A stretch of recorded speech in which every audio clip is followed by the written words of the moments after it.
കേവലം 41 കിലോമീറ്റർ നീളവും 9 കിലോമീറ്റർ വീതിയുമുള്ള ഒരു പ്രദേശം, ജനങ്ങൾ തിങ്ങി നിറഞ്ഞ് നിൽക്കുന്ന ഒരു പ്രദേശം. അവിടെ എത്രത്തോളം കാഷ്വാലിറ്റികൾ ഉണ്ടാകും എന്നുള്ളത് നമുക്കറിയാൻ സാധിക്കും. പ്രത്യേകിച്ച് ഒരു ഫുൾ ഫ്ലഡ്ജ് യുദ്ധത്തിലേക്കൊക്കെ പോകുമ്പോൾ പലപ്പോഴും ഹമാസ് അവിടുത്തെ സ്ത്രീകളെയും കുട്ടികളെയും എല്ലാം കരുവാക്കി മാറ്റി അവരുടെ രാഷ്ട്രീയ പ്രൊജക്റ്റ് നടപ്പാക്കുകയായിരുന്നു.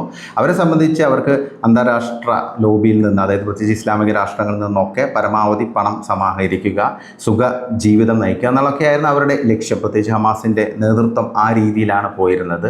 പക്ഷെ അതിന് ഇരകളായത് ഗാസയിലെ സാധാരണ ജനങ്ങളാണ്, സ്ത്രീകളും കുട്ടികളും ഉൾപ്പെടെയുള്ള ജനങ്ങളാണ്. നമുക്ക് വളരെ സങ്കടമുണ്ടാക്കുന്ന സംഭവങ്ങളാണ് അവിടെ ഇപ്പം കഴിഞ്ഞ 3 വർഷമായിട്ട് ഈ യുദ്ധത്തിൻ്റെ ഭാഗമായിട്ടുണ്ടായിരിക്കുന്നത്. കാര്യങ്ങൾ ഇങ്ങനെയൊക്കെ ആണെങ്കിലും മേഖലയിൽ സമാധാനം പുനഃസ്ഥാപിക്കുക എന്നതാണ് ഏറ്റവും പ്രധാനപ്പെട്ട കാര്യം. അവിടെ എത്ര പേർക്കാണ് ജീവൻ നഷ്ടപ്പെട്ടത്, എത്ര കുട്ടികൾക്ക് ജീവൻ നഷ്ടപ്പെട്ടു എന്നുള്ളത് നമുക്ക് പ്രത്യേകം ആലോചിക്കേണ്ട ഒരു കാര്യം തന്നെയാണ്. അതിപ്പോൾ ഇസ്രായേലിലാണെങ്കിലും പലസ്തീനിലാണെങ്കിലും മരിക്കുന്നത് ആരാണെങ്കിലും, അത് കുട്ടികളാണെങ്കിലും സ്ത്രീകളാണെങ്കിലും ആരാണെങ്കിലും അതേറെ വേദനാജനകമായ കാര്യം തന്നെയാണ്. അപ്പോൾ അതിലൊരു രാഷ്ട്രീയമോ മതമോ കൂട്ടിക്കലർത്തേണ്ട ആവശ്യമില്ല. അപ്പോൾ എന്തായാലും മേഖലയിൽ സമാധാനം പുലരുമെന്നുള്ള ഒരു പ്രത്യാശയാണ് പൊതുവെ ലോക സമൂഹത്തിനുള്ളത്.